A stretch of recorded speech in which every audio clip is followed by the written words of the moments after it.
একটা বৃত্তের পোলার কোঅর্ডিনেটে ইকুয়েশন দেওয়া আছে R square minus 4r cos theta minus 4√3r sin theta plus 7 equal 0। তাহলে আমাদের বৃত্তের ব্যাসার্ধ এবং কেন্দ্রের পোলার স্থানাঙ্ক নির্ণয় করতে হবে।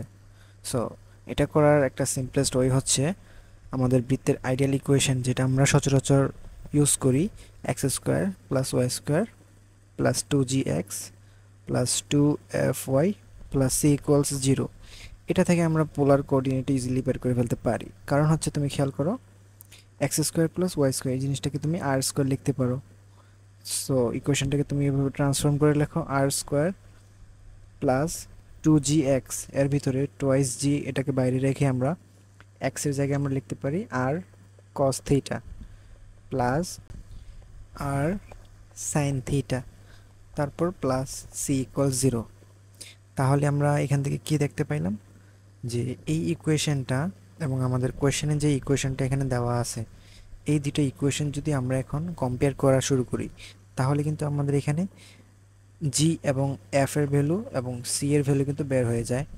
কীভাবে সেটা দেখো, এখানে টোয়াইজ আর কস থিটা এটার সহগ হচ্ছে জি।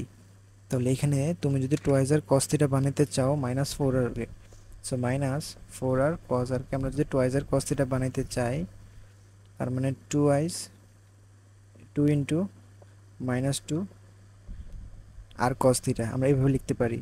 তার মানে আমাদের জি এর ভ্যালু হচ্ছে -2।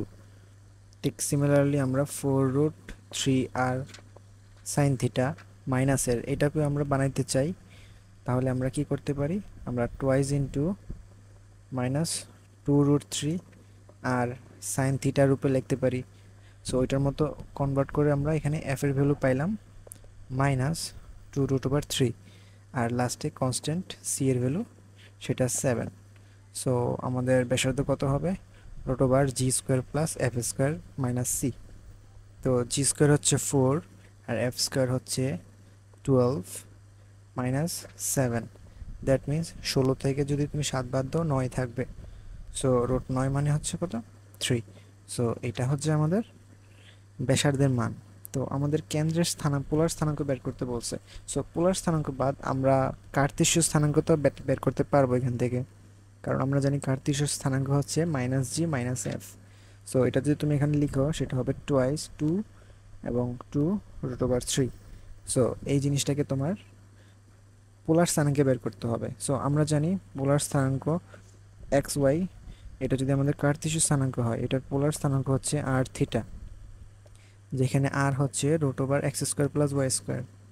সো এখানে আমাদের যদি -g - f কে যদি আমরা পোলার কোঅর্ডিনেটে প্রকাশ করতে চাই, এখানে হচ্ছে এই আর হচ্ছে পোলার কোঅর্ডিনেটের আর, এটা কিন্তু তার ব্যাসার্ধের আর না। সো পোলার কোঅর্ডিনেটের আর এর মান হচ্ছে 4 প্লাস 2√3 হোল স্কোয়ার করলে কত হবে, 12। সো এটার মান হচ্ছে আমাদের কত, 4। আর থিটা কি, থিটা হচ্ছে আমাদের আর্গুমেন্ট। সো এখানে আমরা আর্গুমেন্ট বের করব, tan ইনভার্স 2√3/2, তার মানে tan√3 কত ডিগ্রি মান, √3, tan π/3 মান হচ্ছে √3। সো আমাদের আর থিটা বা কার্তেশীয় স্থানাঙ্ক, সরি পোলার স্থানাঙ্ক হবে কত, 4 and π/3। এটাই হচ্ছে আমাদের অ্যান্সার।